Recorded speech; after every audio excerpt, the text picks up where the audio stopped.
How's it going, everybody? How's your day getting on? We're back again for another chapter of One Piece. This time it's 1107. Holy Christ! It's been honestly one of the best chapters I've read in a good while. There's been some amazing chapters in Egghead, but this was just absolutely off the wall crazy. Alright? I'm starting to really like Blackbeard's crew with the stuff with Garp and stuff, because now we're seeing the competent members of the crew. You know, Garp, we saw, kind of the people who are just kind of chilling, not doing much, right? Shiryu kind of disappointed me, but everyone else, I kind of expected it. But this chapter, we finally get to see the really competent Blackbeard pirates who are getting their job done. They know how to sneak around, they know how to get the job done. And now Katarina Devon has access to Jay Garcia's face. And that is going to be absolutely carnage, and I cannot wait. Alright, there's so much more of this chapter I'm in love with. But Blackbeard, he's being built up, and honestly, right, the whole thing I've been going on about Blackbeard killing Emu, I've been saying this for months. For months, okay? I've been saying this, and no one can tell me I haven't, because I have. I've been saying it for months. And now I'm going to say it again. Blackbeard killing Emu is a certainty at this stage. That one line down the bottom, we're going to work backwards in this chapter, because I just want to talk about Blackbeard right off the jump, okay? That one line at the bottom of the chapter where it's like, what is your goal in all this? And Katarina Devon goes, the world? You know it's going to happen. You know what I mean? And this is why I think Emu's going to be, I don't even think Emu's going to be fighting Luffy at the time, right? I think it's gonna be a small hit, like Emu's gonna fight Luffy for a while, and then something more important is gonna come up somehow. I don't know how. It could be something else. And Blackbeard's gonna use that opportunity when Emu's like busy fighting Dragon or busy fighting someone else. You know, that red herring where like, is Emu gonna go down to another opponent? Like, is Luffy not gonna get the final blow? And then obviously we think, oh, Luffy will, and then Luffy comes back to fight Emu again. And then Luffy is about to finish off Emu, or something happens and Luffy gets distracted, and behind him you just go, "Say ha ha!" as he grabs Emu, he like goes through him. I actually think it's gonna be real brutal. Like, I can just imagine him gripping his heart, like going straight through him and just grip. Like, we won't see it obviously, but that's what I imagine. And just the shadow of Emu just dissipating as Blackbeard goes, "Say ha ha! The world is now mine." That would just be fantastic. Oh, I'm so happy, man. I'm actually so happy that they seem like competent characters now. And I can understand now why Blackbeard is like a bit goofier. Like, as well, I know it was hinted at. But the fact, his idea is to have control over the world. He's like, I'm going to play the long game, man. I can take my time. This is a lot. I don't need to rush it, so he's just enjoying it. He's living that pirate life. Oh man, I'm so excited. Like, honestly, I know it was just a line, but that honestly, it recontextualizes a lot. And his lineage is special, which I know Zebek is the first thing people will jump to, and I do think it might be Zebek, but I think it might be something else. Because if it was Zebek, I would have thought that the Gorosei would have instantly tried to, get rid of him. But it has to be something related to Emu or the Void Century. He might... Imagine Teach is a direct descendant of Joy Boy. Okay? What if Blackbeard is a direct descendant to Joy Boy? Like, imagine that. That would be so poetic. Because we've been talking for so long about how... I like Luffy being destined is terrible, all this. But what if the whole thing is that destiny is reversed and Luffy is completely, like, he doesn't have a relation to Emu, he doesn't have a relation to Joy Boy, he doesn't have a relation. The only person he has a relation to is the two people in this world who have fought against fate. His dad fought against fate. He wants to, revolutionize the world. His granddad fought against fate by trying to raise up proper Marines. And he's now doing it now. With him, he has the power of Joy Boy, but he's going to ignore the prophecy. He might eventually fulfill it, especially the Fishman Island prophecy. But I just think people are gonna expect him to do the prophecy, and he's gonna be like, nah, I do my own thing. I said this a lot, but I think having Blackbeard be a direct descendant of Joy Boy, like whoever the original Joy Boy is, would be a fascinating way to approach it. And maybe Zebek is also a descendant of Joy Boy. We never know. You can have it both ways, you know? Have your cake and eat it too. But I just think it'd be fascinating. Also, Van Auger looked really cool in this chapter. My guy looked so badass. And I don't know how they did it, my guy. Honestly. But it was honestly great.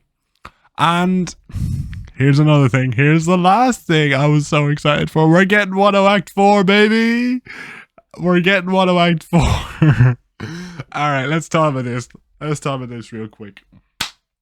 So, Caribou wants to join the Blackbeard pirates, obviously, just to get a bit of safety.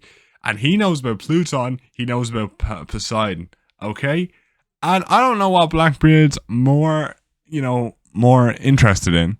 But I would think since, Full of Lead Island is closer to Wano, man, and if you think about it as well, Blackbeard's the only person with the Devil Fruit to basically force the borders open. Because he can, cause an earthquake to, force the borders up to get Pluton. And we might have a thing where we have to go back to Wano, or the final war is on Wano. He'll take advantage of opening the borders, get Pluton, but be subtle about it, right? And the world he won't be subtle about it. He'll make a show, but he'll get Pluton and kind of force the world government's hand to make a journey to Wano. Then the final war is on Wano. And that'd be such an interesting way to approach it, because then Wano as a whole, for an arc, would be a build-up to the final war. And the importance of all the symbolism could be brought back, and any answers that we were missing, Kaido's importance could be brought back, certain plot lines about Zoro. It could be fascinating. And I'm really excited for it. Now, I would love for the final war to be on Elbath. You know me. We got some Elbath stuff in this chapter, but I'll talk about that later on. This is a fantastic chapter. The setup we could have. With Wano being so big, it was 10% of the entire series. No matter what you thought about it or how it was executed in the end. It's real important. A lot of these characters are real important. People love Odin. I love Odin. Whitebeard was in Wano. My goat was in the flashback. We got some really cool stuff about Roger. Momonosuke is a fantastic character. And Yamato might have a moment of clarity, We might be able to see a thing where they are able to become a better character and not just someone who's there for the sake of having, Kaido's child or whatever. Now, I like Yamato. They're pretty cool, in terms of aesthetic and just overall fighting style. You know what I mean? So I don't have a problem with them. But I do think in terms of character, my whole idea for Yamato, and I've said this before, was that he's going to understand, he can idolize Odin. He wants to be like Odin. Sure, I want to be like a lot of people. But calling himself Odin is disrespecting the name, because he has not done half the stuff Odin has done to be equally as respected. You know what I mean? And so you can follow in his footsteps and become a better person than Odin, but you cannot be that person, because that is disrespecting their legacy. I thought that was going to be the idea. You can follow in someone's footsteps, look at Momonosuke, but you cannot be that person. You can be as similar as you want to them. Obviously, they identify as a he because Odin was a he, and that makes sense. That's trying to get closer to being Odin. But you can still do that and not call yourself Odin itself, because that's a level, your goal should be to be better than Odin, not to be Odin. Right? I don't know if that makes sense, but maybe that clarity will come in, or maybe be an entirely different message. Maybe be Yamato's oh, I wasn't Odin all along. He was, as Momonosuke does some crazy shit. That could be it. I don't know. To be honest, they can make Yamato's story very interesting. And I'd like to see that, because Yamato's design is sick. Okay, I can't lie. I love that design. The newspaper articles I wanted for the Straw Hat Yamato would be great. But honestly, I'm glad she didn't join now, because Bonnie looks like she's going to be a great candidate. And this chapter has convinced me she's joining the crew. So we're going to move on now and go back. This chapter, we have her finally see and talk to Nika, or Luffy. And the conversation they have where I've been looking for you for so long, and he was like, "What are you talking about? I'm not Nikkei." See, this is what I'm talking about. Luffy doesn't really believe in all this shit. He's like, "I'm just me, you know. I'm just," and he's like, and he's just so happy out, and he's showing her how to do things, and she's like, "Yeah, you know." And I think she's gonna follow in his footsteps and kind of do these attacks and get a chance to beat up Saturn, and I'm excited for it. You know, Booming Gatling was a cool attack as well. Saturn just getting battered. I can't complain.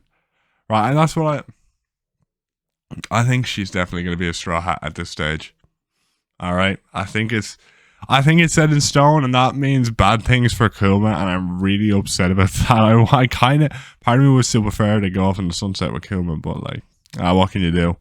Maybe we have Esper. Maybe she just stays around for a while, and then she finds her actual purpose on Elbath. Maybe that's it. I don't know, but I could definitely see that. But also, can we talk about this? Sanji versus Kizaru. It's happening. It's happening. It's happening, my guy. Oh, when I saw that panel, man. Oh, when I saw that panel, the stuff. I've never been so happy in my life, bro. That panel. Oh man, Luffy's just chilling, and Sanji's like gets a cigarette, and he goes, and Kizaru goes, "They'll expect me to at least bring back your head after all this." And Sanji's just chill, and he's about to fight an admiral alongside Luffy, my guy. I hope Sanji just fights him, and Luffy has a more important thing to do, so we can get that shit. But man, that would be insane. I love to see it. Also, oh man, I can't believe it. Oh, Sanji is actually gonna fight an admiral. I'm so excited. Like genuinely, that fight's gonna be so cool. I can't wait. I really can't. I do think he's always going to do something at the end to save everyone at some stage, or have his Aokiji moment, but he's going to end up dying, and that's going to be the big thing that sets off. Because then you can have the monster trio fight all the admirals, right? You can have Luffy fight. Akainu. You can have Zoro fight Fujitora before Fujitora turns. Of course, he will turn eventually, and then obviously Sanji fights Green Bull. Or you have it the other way around. I don't know, but I think Zoro has to fight. If they do fight each other, he has to fight Fujitora. To be fair, though, he's fighting Lucci right now, and he's getting stalemated. It's not by base Lucci, but he is getting stalemated by Lucci. I don't think there's much to it. I think it's probably just going to be a thing where, like, whatever happened to Zoro when he awakened Enma, like that Grim Reaper, something happened and he's like feeling a bit off, and he has to kind of understand it, and he'll come to terms with it in this fight, and he'll just be an entirely different level. Like we're all thinking, oh damn, Zoro weaker than Sanji now, but I think this is going to be a thing where it's like he's not injured like he would be in usual arcs, but something's going on with Enma, and I think his fight with Lucci will help him understand it, and he might even get a black blade. Because we still don't know what that Grim Reaper stuff was about. And I think that's why he's not as efficient as he would have been usually. I think there's something going on there. And he's not going to realize that till midway through this fight. And Jinbei might even help him realize it. Which might be it. I think that'd be interesting myself. I think Jinbei being like the person who's like level-headed enough to be like, something's going on here, Zoro. You have to figure it out. But then the last thing about this chapter, because I've been going up and down talking about different things. I think the idea that they're like the giants are just here wrecking havoc, and we just get to see it in motion. Oh, it's just amazing. And just seeing them, they're just having the crack, just wrecking shit.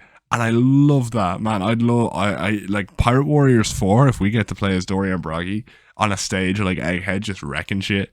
That'd be the dream come true. Are we gonna, bro, honestly, Usopp, being a fanboy, not actually doing anything. Same as always, man. You need to get a good power up. I want Usopp to be a beast, but we're not seeing that. But I'm not gonna complain because we're getting some Sanji love. So I'm not about to cause shit. Okay, you know what I mean? But man, this chapter was absolutely insane. I loved every single minute of reading it, and no break next week, so we got more to come. Let me know what you guys thought of the chapter, yeah? Because I want to see the Zoro fans salty and the Sanji fans living it up. Because man, I'm excited for the both of them because I think we're gonna get some crazy moments from Zoro against Lucci here. But also, I think the Sanji and Kizaru fight, that's gonna be next level. It really is. I'm I can't wait. I can't wait, man. I actually can't wait. I'm so excited, man. I'm so excited. When Sanji fights like how his actual like end of that fight, I have to get the Sanji cosplay back out for that. I really do. Oh, I cannot wait. But with that being said, have a fantastic day, everyone. And I will see you all next time. Goodbye.